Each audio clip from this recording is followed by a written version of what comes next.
Hello everyone, good evening. Good evening है, good afternoon. तो आज पढ़ना है फास्ट, क्योंकि 1 घंटे में और बहुत सारी नीतियां हैं अलाउद्दीन खिलजी की।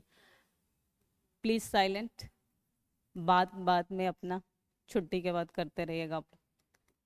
खिलजी वंश, खिलजी डायनेस्टी कब से कब तक शासन रहा? क्या बोला आपने? कुछ तो बोला है, मुझे कुछ सुनाई दिया है कि बहुत दिनों बाद। 1290 से 1320 तक। इसमें आप जानते हैं कि 5 प्रमुख शासकों ने बस शासन किया है, जिसमें से पहला कौन था? अगर हम क्रम की बात करें, जलालुद्दीन फिरोज शाह खिलजी, शॉर्ट लिखते हैं। अलाउद्दीन, तो सबसे प्रमुख अलाउद्दीन है, क्योंकि इसके ही सैन्य अभियानों से भी प्रश्न पूछे जाएंगे, क्योंकि उत्तर और दक्षिण दोनों भारत के अभियान रहे हैं। तीसरा जो बना था वो था, नहीं, मुबारक शाह खिलजी चौथा है। उससे पहले एक उमर करके बना है, अब कोई उमर करके उसका नाम है साहब, एक मिनट, उसका नाम कुछ उमर करके था। हाँ, सिहाबुद्दीन उमर, सिहाबुद्दीन उमर था। ये बहुत कम समय के लिए बना था। दीन उमर, फिर कौन बना? मुबारक शाह। हाँ, उसका नाम पूरा वो था, जिसने क्या किया था, ये किसके लिए फेमस था? मुबारक शाह, जिसने पहली बार स्वयं को खलीफा ही घोषित किया था। सबने खलीफा का सेनापति या छाया घोषित किया था, ये स्वयं को खलीफा ही घोषित कर दिया था। और सबसे अंतिम कौन था? खुसरो खां नाम था, एग्जैक्ट आप श्योर हैं? पूरा उसका पूरा नाम पर 2 खुसरो शाह हैं, तुगलक में भी लास्ट खुसरो ही करता है, दोनों में कंफ्यूज हो जाइएगा।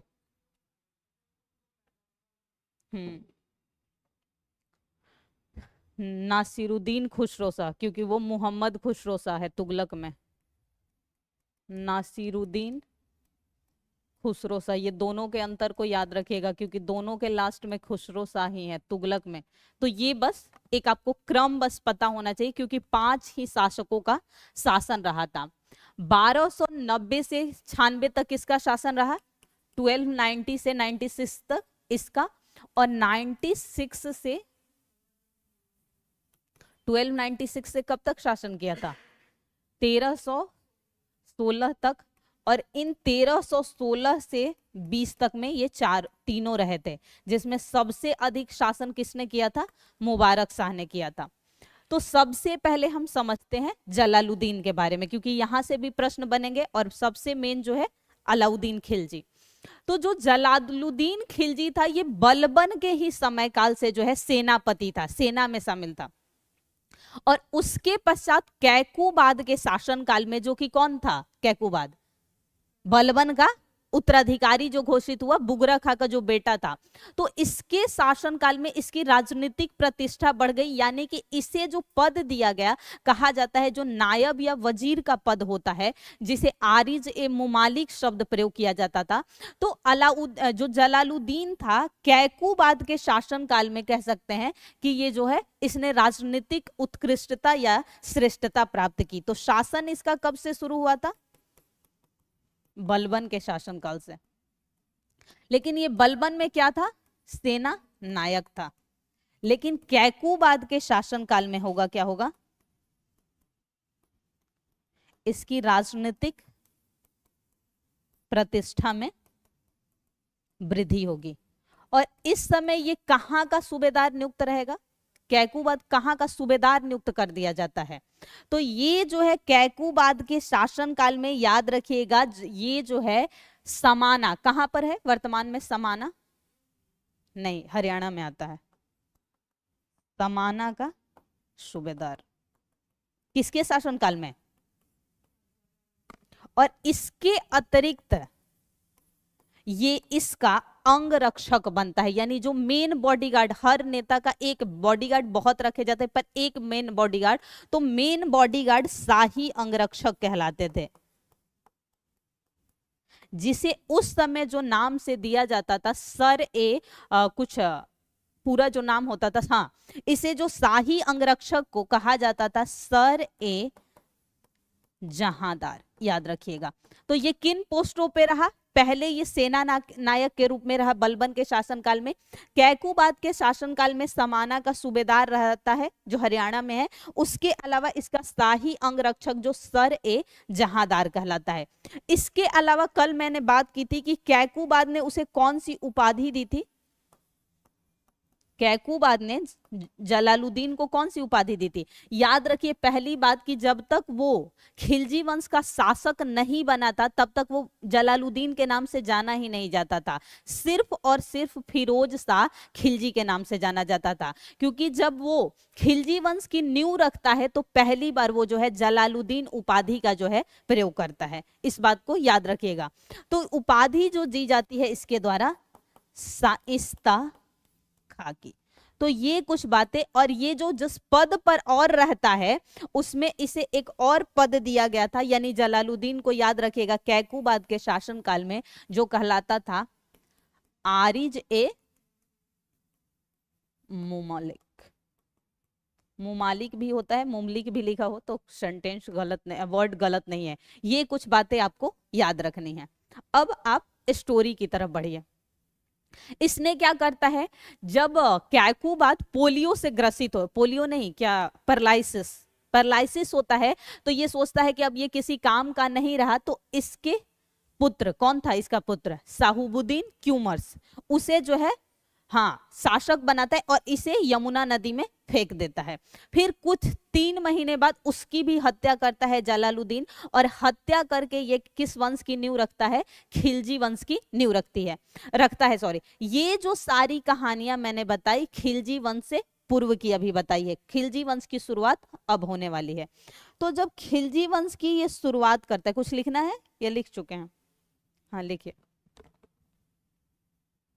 तब तक सुनते रहिए। तो जब ये खिलजी वंश की नींव रखता है तो जो बलबन का राजत्व सिद्धांत क्या था, वो रक्त के आधार पर, क्योंकि वो किसे मनाता था, तुर्क जो उसके वंश के लोग थे उसे वो मेन रखता था, वो रक्त के आधार पर करता था, योग्यता पर बल नहीं देता था। लेकिन जलालुद्दीन खिलजी ने उसके राजत्व जो सिद्धांत था किंगशिप थ्योरी, उसे समाप्त करके जनता की इच्छा के अनुसार जो है शासन शुरू किया। इसीलिए कहा जाता है कि जो खिलजी वंश रहा दिल्ली सल्तनत में, इसकी जो राजनीतिक स्थिति थी बाकी वंशों से अलग थी, क्योंकि इसके 3 मेन आधार थे। पहला इन्होंने क्या किया, इन्होंने धर्म को राजनीति से पृथक किया। खिलजी वंश के बारे में अब आप लिखिए, 3 बातें लिखिए जो बाकी जो है सल्तनत से अलग आपको देखने को मिलेगी। पॉइंट लिखिए, आखिर मतलब क्यों ये जो है बाकी सल्तनत के 4 वंशों से अलग था खिलजी वंश। इसके शासक में पहला पॉइंट लिखिए, धर्म से राजनीति पृथक थी। यानी कि और अलाउद्दीन खिलजी के शासनकाल में हम क्या देखते हैं कि वो धर्म की राजनीति नहीं करता है, वो राजनीति में धर्म को नहीं लेके आता है, बल्कि धर्म के आधार पे राजनीति न करते हुए राजनीति में सिर्फ एक धर्म को जो है आधार मानते हुए शासन किया था। तो ये जो शासन क्या हुआ कि धर्म अलग हुआ, राजनीति अलग हुई। दूसरा, इन्होंने किस आधार पर अधिकारी चुने थे, जो भी बड़े पदों पे चुने जाते थे उसे किस आधार पर चुना था, योग्यता और प्रतिभा के आधार पे। तो दूसरा लिखिए, योग्यता के आधार पर अधिकारी की नियुक्ति।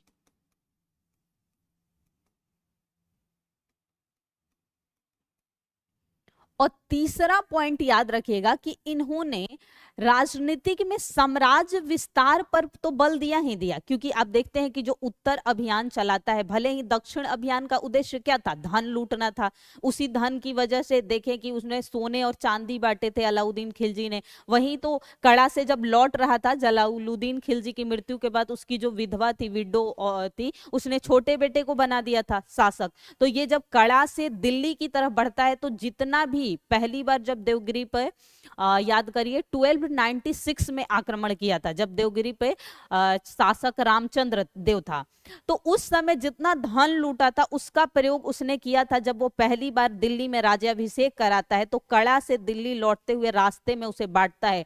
और यही वजह थी कि जनता को क्या मतलब है, आज सरकार मान लो सबको पैसे देगी तो हमें क्या मतलब है कि जाति आधारित क्यों करेंगे हम। भले ही बिहार की राजनीति जो है जाति आधारित है, धर्म आधारित है, लेकिन मान लीजिए लाभ मिलेगा तो किसी को वोट क्या होता है, भले ही आपके पक्ष में दिखता रहेगा, कल को आपको रात भर में पैसे बांटे जाते हैं, वोट पलट जाता है, तो पैसा मायने रखता है। तो तीसरा जो किया गया था कि राजनीति में यानी कि साम्राज्य विस्तार के साथ सामाजिक विस्तार भी। अब सामाजिक विस्तार का यहां क्या अर्थ है पहले समझ लीजिए। पहले कौन अमीर वर्ग चुने जाते थे, पहले अमीर वर्ग चुने जाते थे तो जो तुर्क के थे, लेकिन क्या हुआ, इन्होंने क्या किया, उसके स्थान पर क्या लाया, इन्होंने भारतीय मुसलमानों को भी अपनी सेवा में रखा। देखा कि अलाउद्दीन खिलजी ने चौधरी के पद, खुद के मुकदम के पद, यानी जो जमींदार वर्ग होता था उन्हें समाप्त किया था, उलेमाओं का शासन समाप्त कर दिया था। और जो मंगोलों ने आक्रमण किया था, आप पढ़े होंगे कि मंगोलों ने बलबन के समय भी आक्रमण भारत पर किया था, और सबसे ज्यादा आक्रमण हम देखते हैं जलालुद्दीन खिलजी के शासनकाल में मंगोलों ने किया था, क्योंकि उसी समय इतने मंगोल आए थे कि दिल्ली में एक स्थान ही उनके नाम पे बसाया गया है जो मंगोलपुरी कहा जाता है। वर्तमान में भी काफी मुसलमान जो वहां पे देखने को मिलेंगे, मंगोलपुरी के नाम से जाना जाता है। और वो जो एरिया मंगोलों द्वारा बसाया गया था और उन्हें नए मुसलमान कहे गए थे। तो इसमें जो है सामाजिक विस्तार का अर्थ यहाँ पर ये कहा जा रहा है कि यहाँ पर भारतीय मुसलमान भी अब शामिल हो गए, तुर्क के अलावा। उसके अलावा मंगोलों में जो कुछ अच्छे सेना नायक थे उन्हें भी शामिल किया गया था। तो ये तीन जो बातें हैं, ये बाकी सल्तनत के शासकों से खिलजी को जो है अलग बनाती है। ये बात याद रखिएगा। योग्यता के आधार पे राजनीति में धर्म को नहीं, धर्म को अलग रखा इन्होंने, और इन्होंने जो है साम्राज्य विस्तार के साथ साथ सामाजिक विस्तार भी किया था। ये 3 पॉइंट। अब हमें जो समझना है थोड़ी सी कहानी जलालुद्दीन खिलजी के बारे में, तब जाकर हम अलाउद्दीन खिलजी को अच्छे से समझ पाएंगे। जलालुद्दीन खिलजी जो है, शॉर्ट में लिख रही हूं, पूरा नाम फिरोज शाह खिलजी है। ये जलालुद्दीन की उपाधि धारण करके ही जो है शासक बना था। तो जब ये शासक बना तो इसके समय काल में पहला आक्रमण जो होता है वो याद रखिएगा। पहले हमने देख लिया कि कहाँ का ये सूबेदार वगैरह है, उस पर हमें बात नहीं करनी है। तो 1292 ईस्वी में 1292 में जो है मंगोलों द्वारा आक्रमण किया जाता है।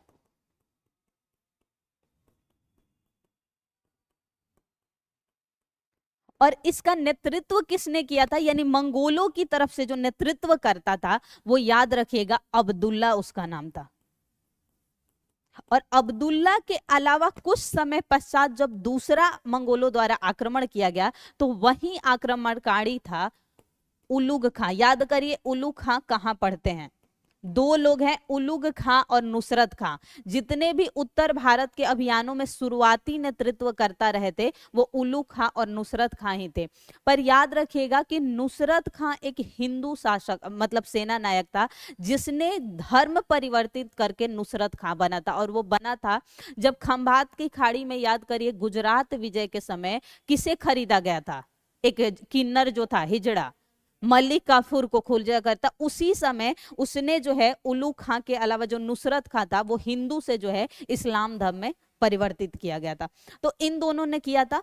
इस समय इतने मंगोल आए कि इन मंगोलों ने जो है पूरे ने इस्लाम धर्म को एडॉप्ट कर लिया था और इनके लिए दिल्ली में एक अलग स्थान बसाया गया जो मंगोलपुरी के नाम से वर्तमान में भी जाना जाता है। ये कहानी बस आपको याद रखनी है।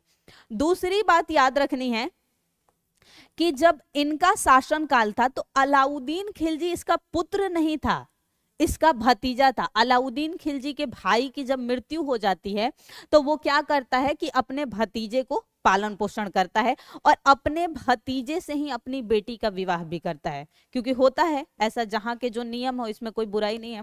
तो उसने अपनी भतीजी से विवाह भी, सॉरी, बेटी से ही विवाह कर दिया था। तो 1296 में पहली बार जो है दक्षिण पर अभियान किया गया था। और कहां किया गया था यह आक्रमण? तो देवगिरी पर।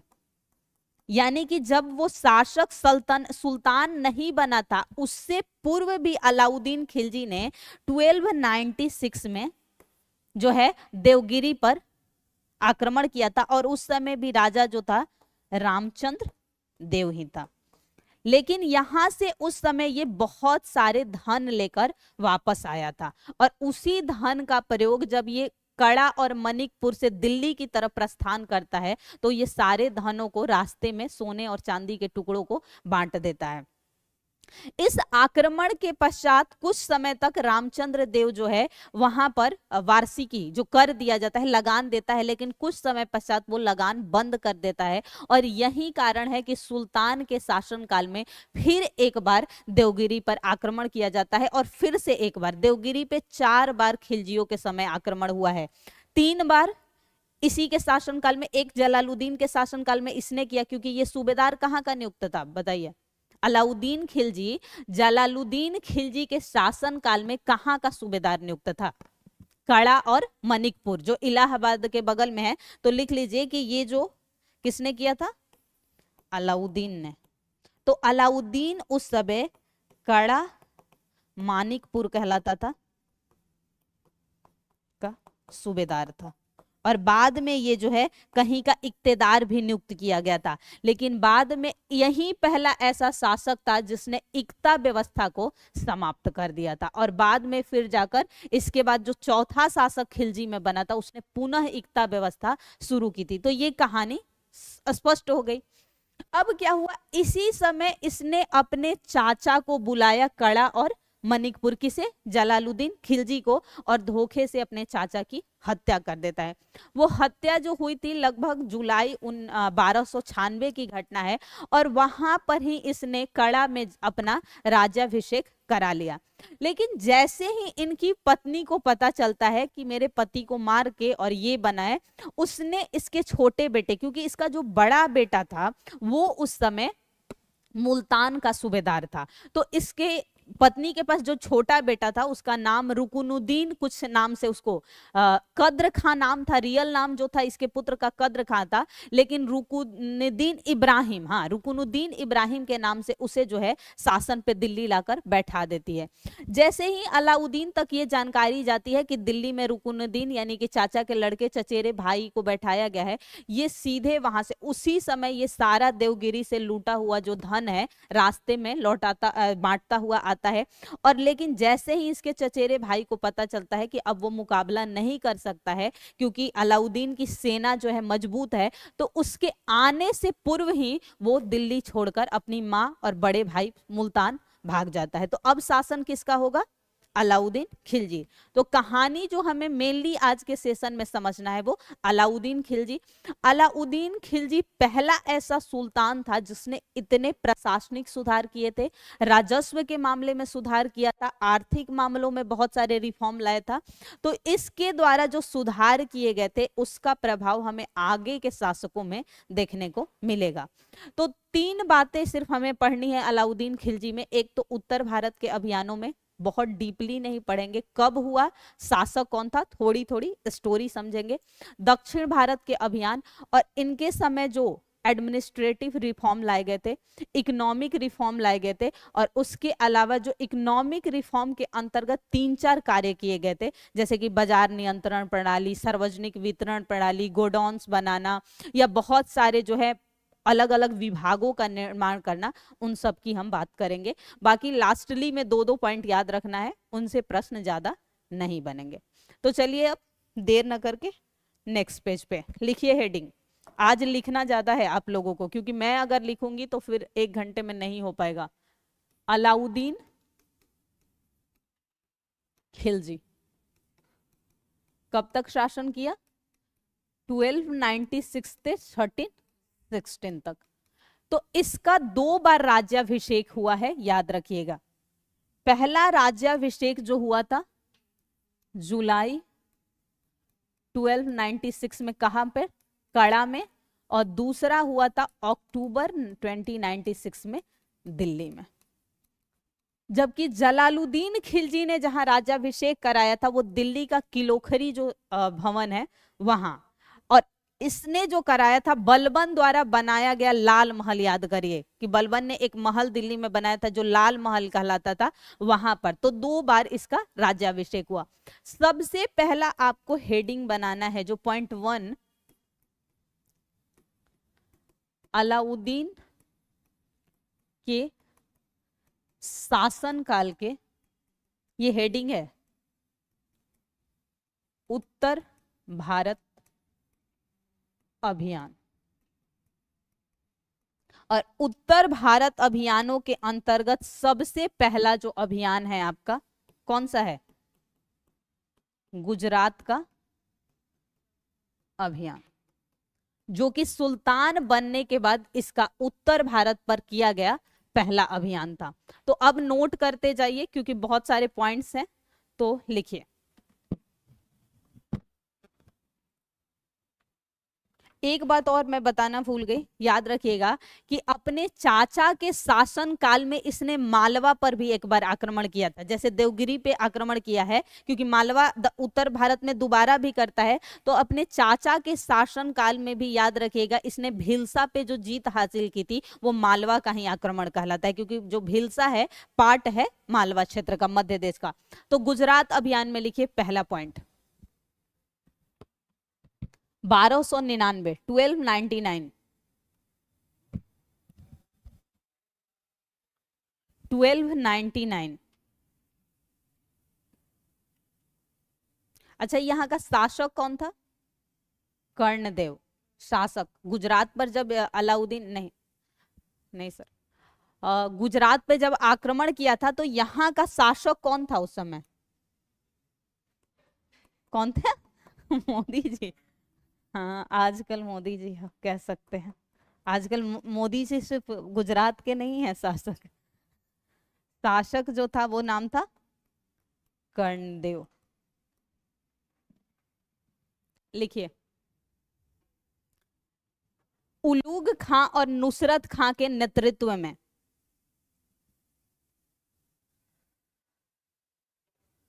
कर्णदेव द्वितीय उसका नाम था, सेकंड था। एक तो इनके मदर फादर को नाम नहीं मिलता था, द्वितीय तृतीय चतुर्थ, या तो इतनी संख्या होता होगा कि कंफ्यूजन में 1 2 3 4 कर देते होंगे। तो इसमें कहानी बस सोच लो कि ये जब मारा जाता है तो इसकी जो विधवा होती है उसका नाम है कमला देवी। ये कमला देवी से विवाह कर लेता है क्योंकि शासकों को लगता है और कोई काम बचता नहीं था, मारना, उनकी विधवा से शादी कर लेना। तो कर्णदेव की पत्नी जो कमला देवी थी उनसे विवाह करता है। और याद रखिएगा जो इसकी चाची का नाम था मल्लिका ए जहां, उसने, याद रखिएगा, इसकी जो विधवा थी उसका नाम था कमला देवी। ये तो मारा ही नहीं गया था, हाँ बाद में मारा जाता है। तो इसकी विधवा बाद की वो बात है, क्योंकि कर्णदेव भागकर कहाँ शरण ले लिया था, याद करिए, तभी तो देवगिरी पे आक्रमण किया गया। रामचंद्र देव। गुजरात पर आक्रमण करने का अगर कारण पूछा जाए तो गुजरात जो है समृद्ध, बहुत उपजाऊ क्षेत्र होता है, वहां पर कॉटन की अच्छी खेती होती है, अन्य फसलों की, इसलिए आक्रमण। तो बाद में जब ये मर जाता है उसके बाद की बात है, इस युद्ध में नहीं, याद रखिएगा कि वो मारा गया था, क्योंकि ये भागकर कहाँ शरण ले लिया था। और यही वजह थी कि रामचंद्र देव ने कर्णदेव को क्यों शरण दिया था, और एक वजह कि वो जो है मुआवजा देना बंद कर दिया था, दोबारा आक्रमण किया गया था। तो जो विधवा थी उसका नाम था कमला देवी। तो इसे इसने एक उपाधि दी थी, बस वो याद रखिएगा, मल्लिका ए जहां, और शादी कर ली थी, मल्लिका ए जहां। बस इस पॉइंट को थोड़ा सा याद रखिएगा। नेक्स्ट, सेकेंड अभियान कौन सा हुआ था गुजरात के बाद? दूसरा अभियान कौन सा? हाँ बिल्कुल सही, रणथंभौर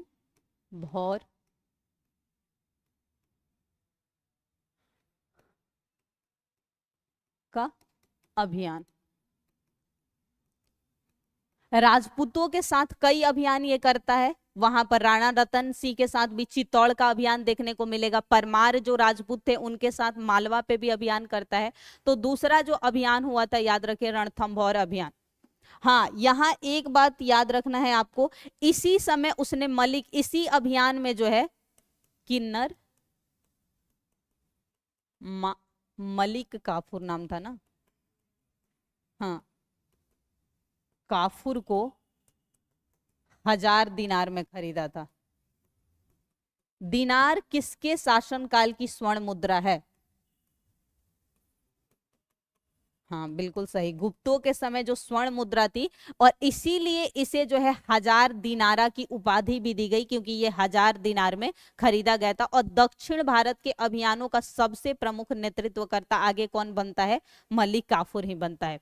तो इसी समय, और ये खरीदा कहां से गया था? ये किन्नर, याद रखेगा, गुजरात में जो खंभात की खाड़ी है, गल्फ ऑफ खंभात से खरीदा गया था, एक मेले से खरीदा गया था। बस याद रखिएगा, इसीलिए इसे 1000 दिनारी की उपाधि दी गई है, ये बात याद रखिएगा। रणथंभौर का अभियान, ये लिखिए 1301, शासक हमीर देव। इसमें लिखिए दूसरा जो लिखा हुआ है ना, सॉरी, इसमें शासक कौन था? 1301 शासक, 1301 शासक इसमें था हमीर देव। और इसमें भी जो नेतृत्व किसने किया था? इसमें भी उलूग खां व नुसरत खां। कुछ महीनों तक ये युद्ध यूं ही चलता रहा था रणथंभौर, कोई भी निर्णय नहीं अंतिम हुआ था। लेकिन कुछ समय पश्चात क्या होता है कि जो हमीर देव का सेना नायक था वो किसकी तरफ मिल जाते हैं? हमीर देव के सेना जो है वो अलाउद्दीन खिलजी की तरफ मिल जाते हैं, और फिर हमीर देव की क्या हो जाती है? मृत्यु हो जाती है। और इधर किसकी मृत्यु होती है? नुसरत खां। याद रखिएगा, इसमें नुसरत खां मारा जाएगा, और यहाँ ये, यानी उधर से ये मारा जाता है, और अलाउद्दीन खिलजी की तरफ से कौन मारा जाता है? नुसरत खां। तो एक पॉइंट लिख लीजिए, क्यों ये जीत हुई? हमीरदेव का मंत्री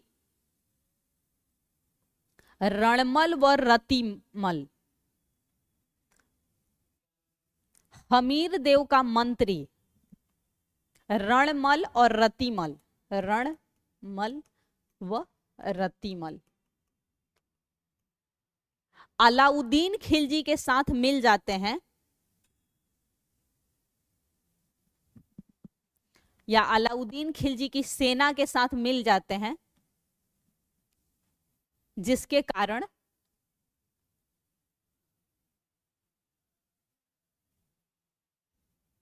हमीर देव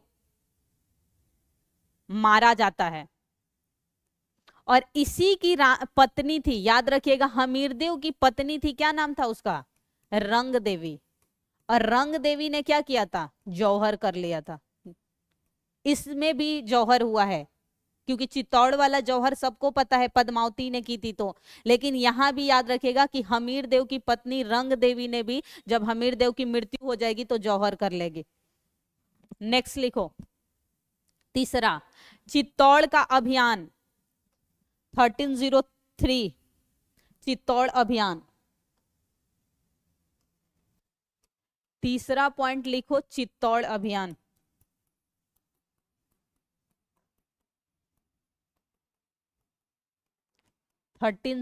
यहां का शासक कौन था?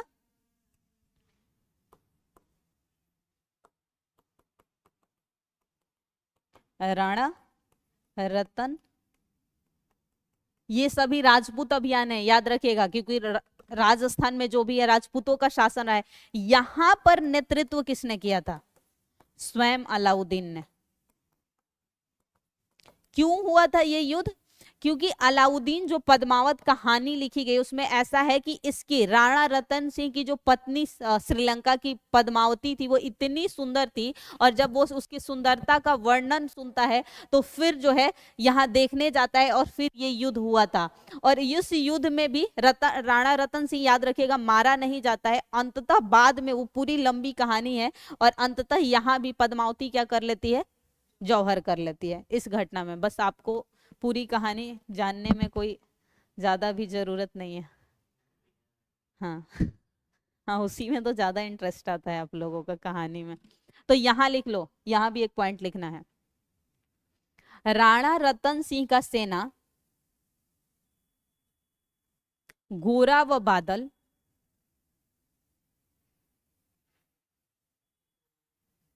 राणा रतन सिंह की तरफ से कौन नेतृत्व किया था? यानी यहां पे जो नेतृत्व करता था वो गोरा व बादल ने किया था। और इस पर जीत हासिल करने के बाद किसे यहाँ का शासक नियुक्त किया जाता है? जब चित्तौड़ पर विजय अलाउद्दीन तो प्राप्त कर लेता है, राणा रतन सिंह मारा जाएगा तभी तो इसकी पत्नी जौहर कर लेगी। तो जब राणा रतन सिंह मारा जाएगा तो यहाँ अगला शासक किसे नियुक्त किया गया था? तो याद रखिएगा, इसी विजय के पश्चात ख्रीज खां को बनाया गया था। और ख्रीज खां कौन था? अलाउद्दीन का पुत्र था। इसी विजय के पश्चात अलाउद्दीन ने अपने पुत्र ख्रीज खां को यहाँ का शासक बना के, और चित्तौड़ का नाम क्या कर दिया गया था? ख्रीजाबाद किया गया था।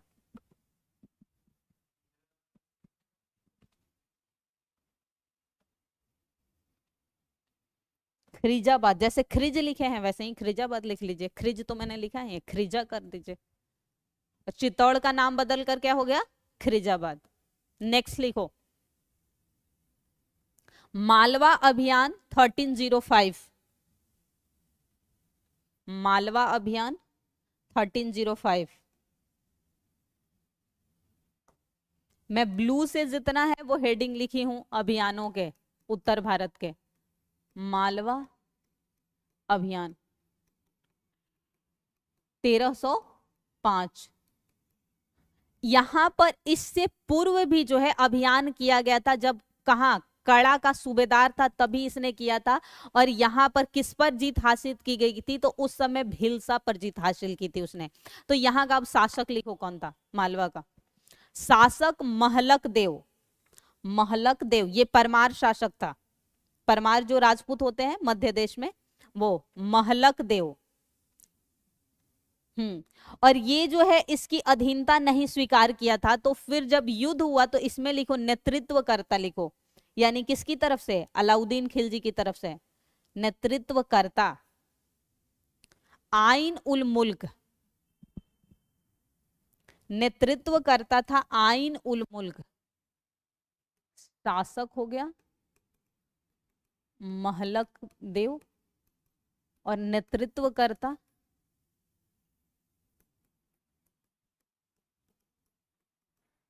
आइन उल मुल्क। और लेकिन ये इसने जीत हासिल की थी, याद रखिएगा, मालवा पर भी जीत हासिल कर। और इसी पर जीत हासिल करने के बाद अभी तक याद रखिएगा ब्यास नदी जो है सिंधु की सहायक, यहां तक इनका साम्राज्य था। अब ब्यास से बढ़कर कहां तक हो गया?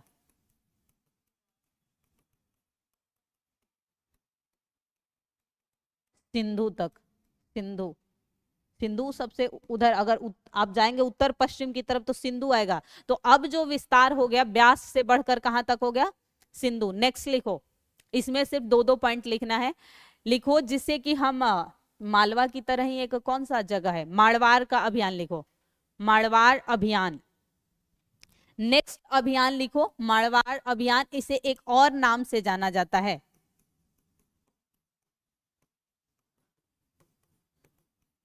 सिवाना। सिवाना का अभियान भी लिखा हो तो कंफ्यूज मत होइएगा, मारवाड़ अभियान को ही सिवाना अभियान कहा जाता है। ये जहां तक मैं याद कर रही हूँ 1308 का है। एक मिनट से कर लेना तो वरना मिस्टेक हो जाए। हाँ सही है। यहाँ का शासक लिखो, मारवाड़ अभियान में शासक लिखो शीतल देव, परमार शासक शीतल देव लिख लो, परमार शासक शीतल देव।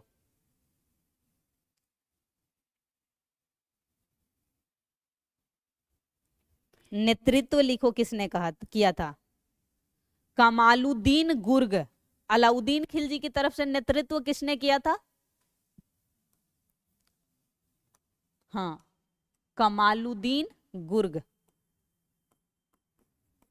परमार शासक शीतल देव था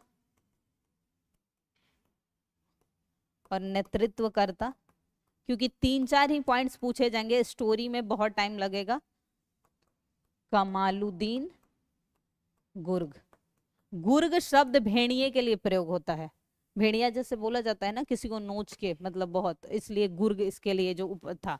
नेक्स्ट लिखो, अंतिम है, जालौर अभियान 1311। जालौर अभियान 1311। हाँ यहां भी नेतृत्व करता सेम ही लिखो, कमालुद्दीन गुर्ग नहीं किया था। नेतृत्व करता लिखो कमालुद्दीन गुर्ग, और शासक का नाम थोड़ा टेढ़ा है, कान्हड़ देव। शासक जो था, यहां लिख दे रही हूं, अंतिम बचा हुआ है, कौन सा है, जालौर अभियान 1311। शासक कान्हड़ देव और नेतृत्व करता वहीं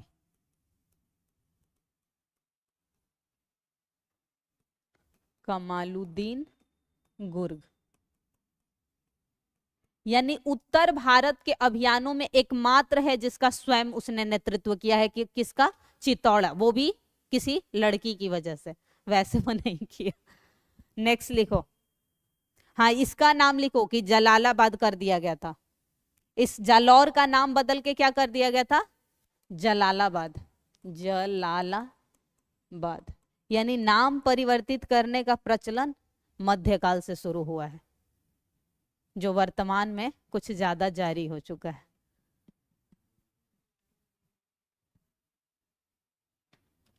नेक्स्ट लिखो, दक्षिण भारत के अभियान।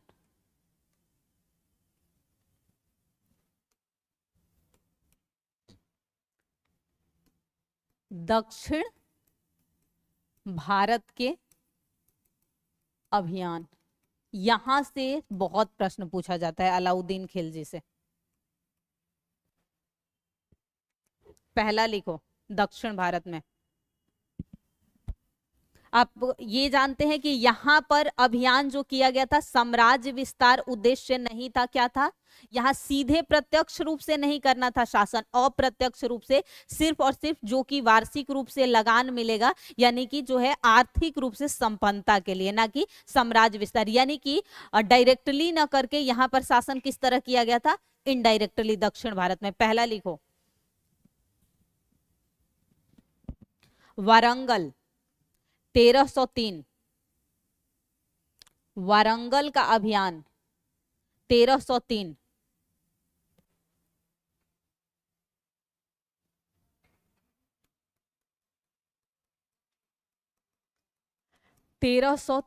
और दोबारा हुआ था 1308, 2 बार हुआ है। शासक कौन था यहां पर, प्रताप रुद्रदेव। शासक था प्रताप रुद्रदेव। हुआ क्या था कि एक समय मालवा कड़ा या कहीं का एक टाइम में जो उसका नाम था मलिक छज्जू था, वो वहां का शायद वजीर या किसी पद पे नियुक्त था। तो पहला जो अभियान 1303 में किया गया था वो उसके नेतृत्व में हुआ था, असफल रहा था।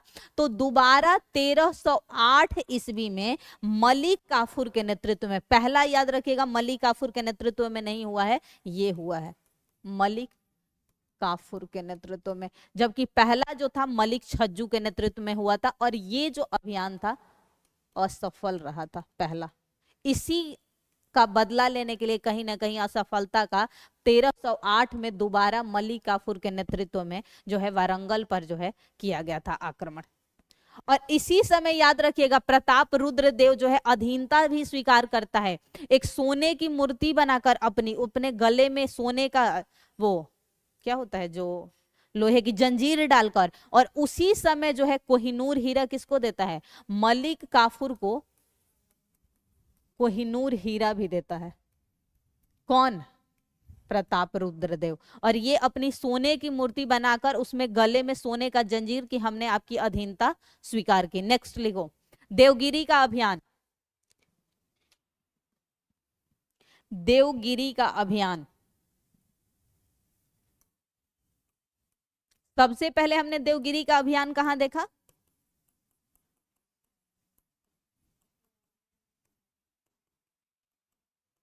1296 में। उसके बाद हुआ, एक हुआ 1306-7 में और दूसरा 1313 में। दो अभियान हुए हैं।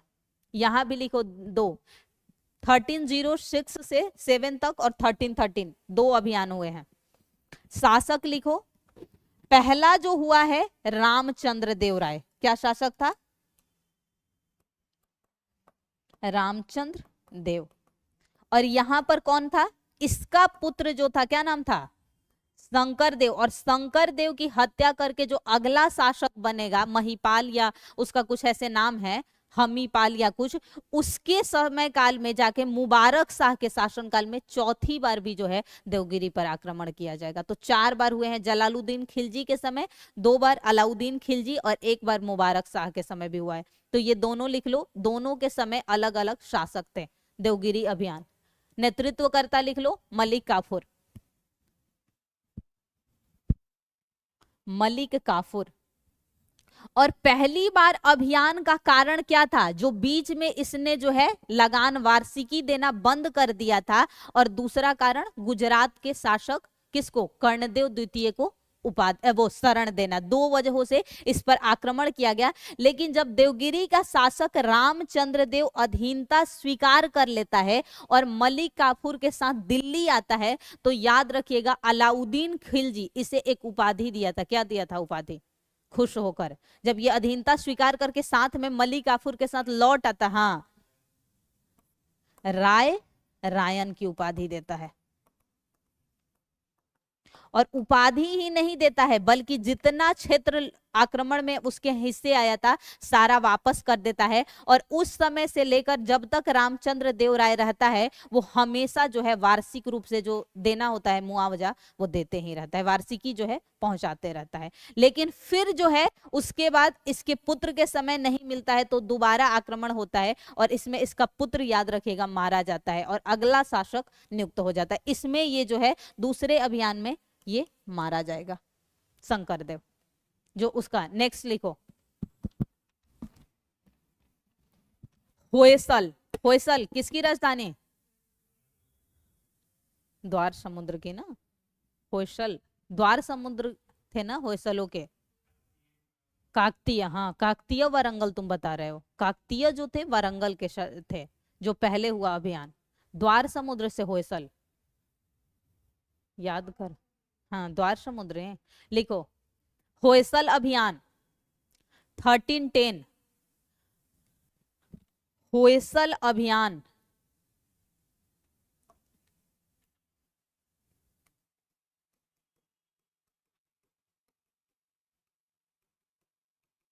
कब, 1310 ईस्वी। लिखो शासक वीर बलाल द्वितीय, वीर बलाल द्वितीय।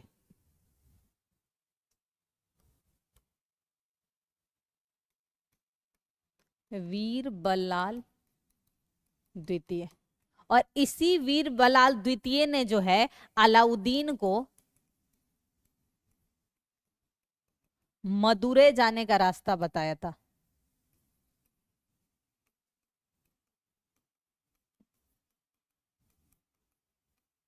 मदुरै किसकी राजधानी है, पांड्यों की। तो बाद में अभियान कौन सा होगा, सबसे लास्ट अभियान कौन होगा, पांड्यों का अभियान होगा।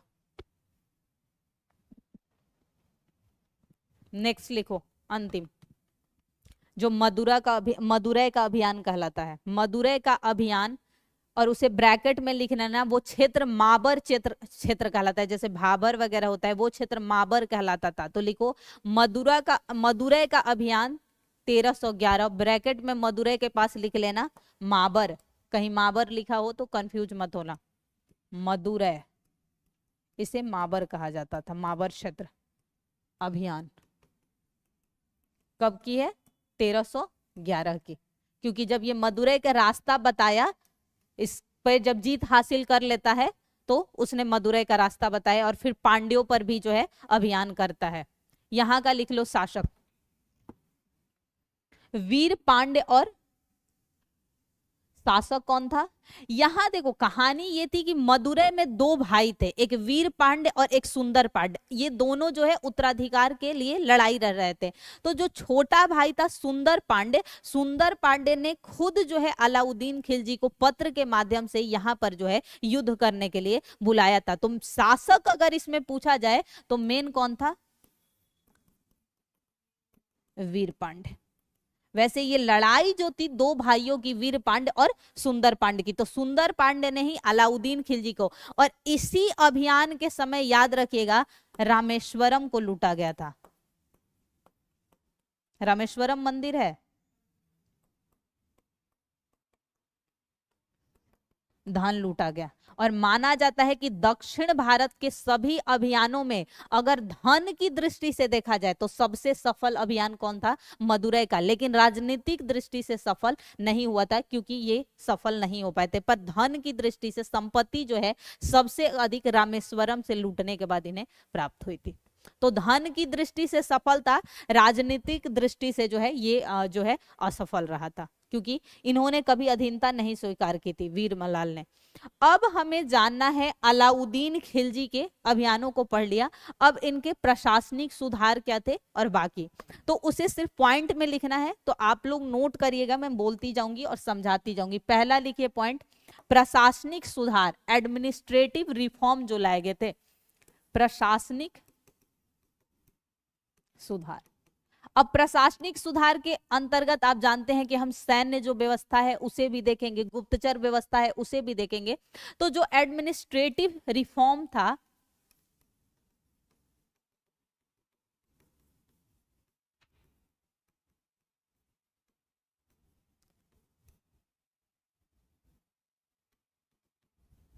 ठीक, इसमें जो कार्य किए गए इसे पॉइंट पॉइंट में सिर्फ आप लोग नोट करिएगा, ठीक है।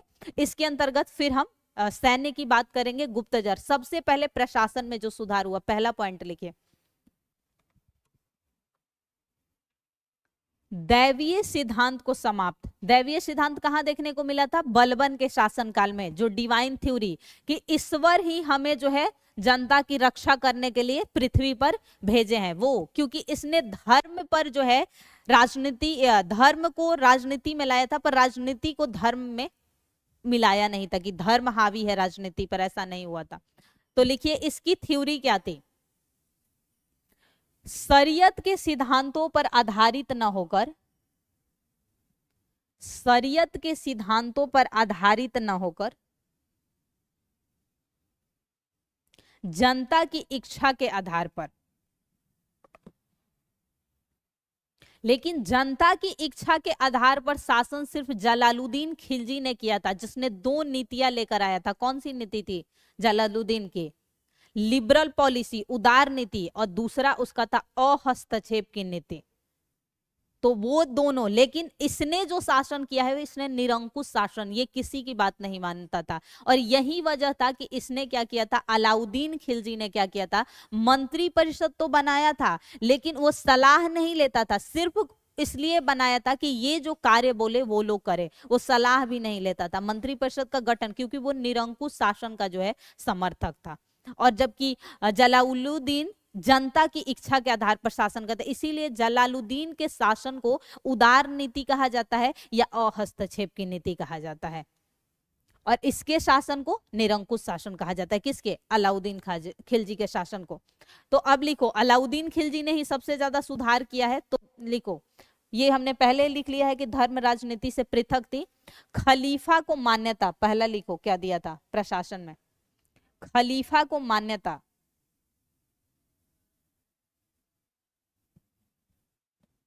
और 2 उपाधि धारण की थी। कौन सी थी? यामिन उल खलीफा, यामिन उल खलीफा। ये सारी बात किसकी हो रही है? अलाउद्दीन। इसका अर्थ होता है खलीफा का नायब। जैसे नायब सूबेदार नियुक्त किया जाता है वो। और दूसरा पदवी लिखिए क्या था? नासिरी अमीर मुमनिन, नासिरी अमीर उल मुमनिन।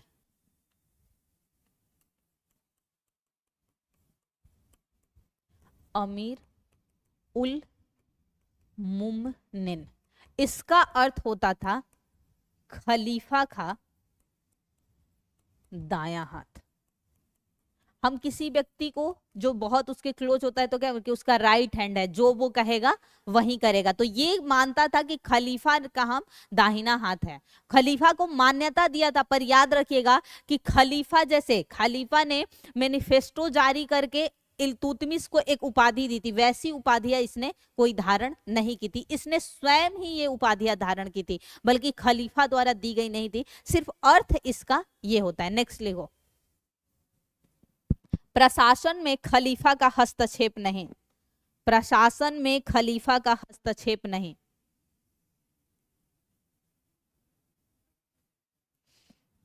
उलेमा वर्ग से कोई सलाह नहीं। उलेमा वर्ग कौन होता है? जो मुसलमानों में सबसे विशिष्ट लोग होते हैं। जैसे कि हमारे में पुरोहित को हिंदुओं में माना जाता है, तो वो उलेमा वर्ग होते हैं। उन वो शासन में जो है अपना विशेष उनका अधिकार होता था। उनको मतलब कह सकते हैं प्रिविलेज दिया जाता था कि आप जो है निर्णय ले सकते हैं। पर इसने जो है उलेमा वर्ग को अलग कर दिया। जैसे अमीर वर्ग है वैसे ही मुसलमानों में उलेमा वर्ग होता था। नेक्स्ट लिखो। निरंकुश राजतंत्र में विश्वास, यानी कि स्वविवेक से जो काम करेगा, किसी का सलाह जो है नहीं लेगा। निरंकुश राजतंत्र में विश्वास यानी स्वविवेक का प्रयोग करेगा, ना कि किसी भी, भले ही मंत्री परिषद का इसने गठन किया था पर उनकी बात नहीं मानता था।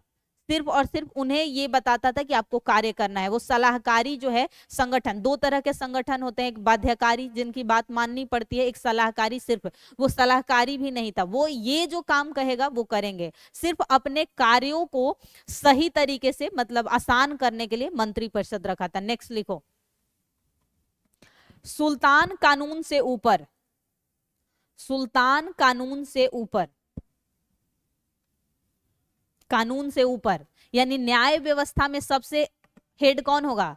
न्याय। हाँ, और वैसे भी कानून से यहाँ ऊपर सब जगह ही राजा मुख्य होता था, पर इसका मतलब कि वो अपनी इच्छा अनुसार न्याय करेगा, उसे जो सही लगेगा वो करेगा। ऐसा नहीं कि जो शरीयत में लिखा हुआ है कि न्याय व्यवस्था में ऐसे दंड देना चाहिए, वो नहीं मानेगा। वो अपने आधार पर न्याय में नियम तय करेगा। और इसके नियम में ऐसा था कि जो व्यक्ति, मान लो एक चोर होता है लेकिन एक चोर का सहयोगी भी होता है, तो इसे पता चल जाए कि इस घटना में इसके करने के साथ साथ इस व्यक्ति का हाथ है, तो उसे भी दंड देता था। मतलब कठोर दंड था। दूसरा लिखो। जिले इलाही की उपाधि किसने धारण करी थी इससे पूर्व? हाँ, तो इसने भी की थी जिले इलाही की उपाधि। सिकंदर सानी या द्वितीय की उपाधि। सिकंदर, नेक्स्ट लिखना, सिकंदर सानी या सिकंदर द्वितीय की उपाधि। और ये सिक्कों पर भी अंकित करवाया था सिकंदर सानी, यानी इसके शासनकाल में जो सिक्के जारी किए गए थे उसमें सिकंदर द्वितीय या सानी। और एक बात बस याद रखिएगा, ये एक नया धर्म बनाना चाहता था, जो धर्म पूरे विश्व में जो है मान्यता हो। लेकिन इसका एक दोस्त था, वो दिल्ली में कोतवाल था। कोतवाल पद होता था जो नगरों के लिए चुने जाते थे, नगरों के रक्षक के रूप में चुने जाते थे, वो कोतवाल कहलाते थे। अभी भी देखिएगा कई शहरों में कुछ स्थानों को कोतवाली बोला जाता है, वो कुछ नहीं, उस समय नगर में वही जो है बनाए जाते होंगे। मेन जो घर होता है थाना टाइप का। हाँ, जैसे कोतवाली बहुत स्थानों पे सुनेंगे कि कोतवाली है वो कुछ। हाँ, तो उस समय वो कोतवाली था इसका दोस्त। उसके कहने पर कि अगर तुम ऐसा कोई नया धर्म लगाओगे, लाओगे, तो जनता में जो है वो क्या बच सकते, अव्यवस्था की स्थिति होगी और नाराज हो जाएंगे। तो इसलिए उसने नहीं बनाया था, पर उसकी नीति थी एक नए धर्म बनाने की, पर बनाया नहीं था। नेक्स्ट अब लिखो। सर आके बैठे हैं।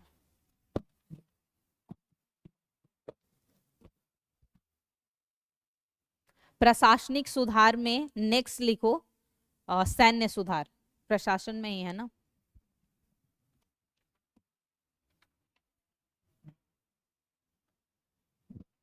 सैन्य सुधार, बस प्रशासन को समझ लेते हैं क्योंकि सर आ चुके हैं। सैन्य सुधार में पहला लिखो सेना का केंद्रीकरण। सेना का केंद्रीकरण,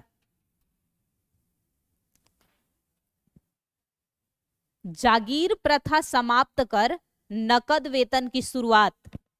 जागीर प्रथा समाप्त कर नकद वेतन की शुरुआत।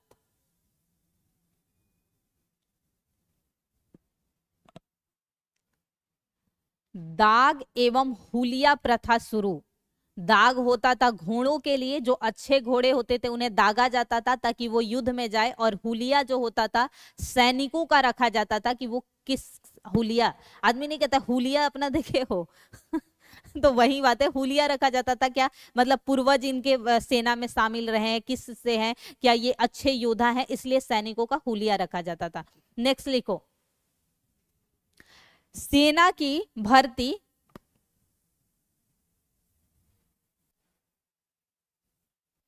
गुणवत्ता के आधार पर या योग्यता के, गुणवत्ता या योग्यता लिख दो, गुणवत्ता क्योंकि वस्तु नहीं है कि क्वालिटी होनी चाहिए, योग्यता लिख दो, योग्यता के आधार पर।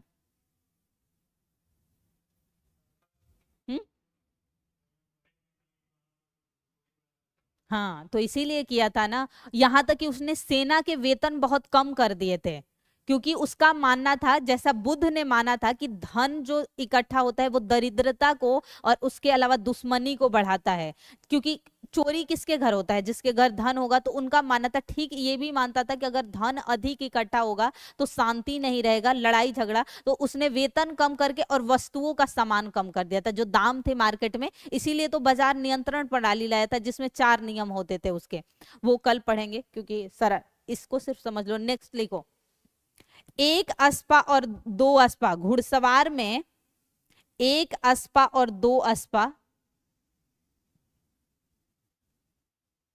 वर्ग में निर्धारण। 1 अस्पा यानी 1 घोड़ा रखने वाला होता था और 2 अस्पा 2 घोड़े रखने वाले, और इनको जो है वार्षिक तौर पे जो है इनका तय होता था कितना दिया जाएगा। लेकिन एक अपवाद है कि ये भले ही नकद वेतन लेता था या राजस्व भी इसने नकद में लिया है, लेकिन राजस्थान में एक स्थान पे ऐसा मिला है कि अन्नागार के लिए उसने, क्योंकि गोडाउन्स बनाया था तो इसने अनाज के रूप में भी लिया है, लेकिन अधिकांशतः जगत पे नकद वेतन ही लिया था। नेक्स्ट लिखो नियमित सैनिकों का नियमित परेड, यानी कि प्रशासन में प्रशिक्षित अगर ट्रेंड रहेंगे तभी काम होगा। अभी भी देख रहे हैं स्किल को बढ़ावा दिया जा रहा है, हमारे यहाँ क्या दिक्कत है, स्किल्ड लेबर नहीं होते हैं, तो उन्हें प्रशिक्षण देने के लिए नियमित परेड कराता था। परेड होता है, परेड नहीं होता है। मंगोलों की तरह सेना का संगठन, मंगोलों की तरह सेना का संगठन दशमलव प्रणाली पर, दशमलव प्रणाली यानी पहले 0 से 9 तक रखा जाएगा डिजिट, फिर 10 से 19 तक होगा, फिर 20 से ऐसे जो होता है डिजिट। तो ये मंगोलों की देन है, दशमलव प्रणाली जो है सेना में वो मंगोलों की देन है।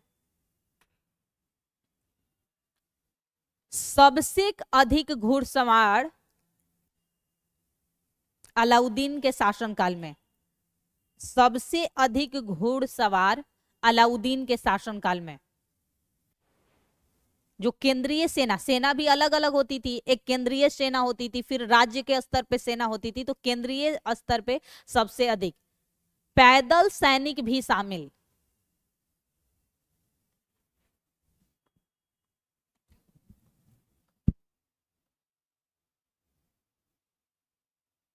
अस्थाई सेना को हस्म ए मुर्सतब कहलाता था। हस्म ए, हस्म ए मुर्सतब। और जो मुर्सतब होते थे ये अस्थाई सेना का निरीक्षण करते थे, यानी कि इसके अधिकारी को क्या कहा जाता था, पूरे अस्थाई सेना को किस नाम से जाना जाएगा, हस्म ए मुर्तसब। लेकिन इसका जो निरीक्षक होगा अस्थाई सेना का, वो सिर्फ किस नाम से जाना जाएगा? मुर्तसब। ये याद रखिए। सेना भर्ती कौन करता था? वो अधिकारी क्या कहलाता था जो विभाग बनाया गया था सेना भर्ती के लिए? आरिज ए मुमालिक। लिखिए, सेना भर्ती विभाग आरिज ए मुमालिक।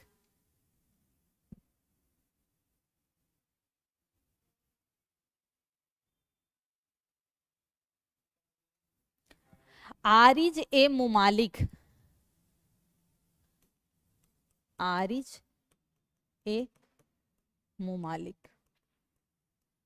यही पद पर तो था जलालुद्दीन खिलजी। किसके शासनकाल में? कैकूबाद में। सेना का न्यायक जो भर्ती करता था। तो ये सेना में अभी हमें प्रशासन में बहुत सारे अंग देखने हैं, गुप्तचर, उसके अलावा आर्थिक में बहुत सारे अंग, राजस्व में। तो वो कल के सेशन में सर की कुछ जरूरी है, तो इसलिए सर पढ़ाएंगे। और बहुत जल्दी जैसे ही साइंस खत्म हो जाएगा आप लोग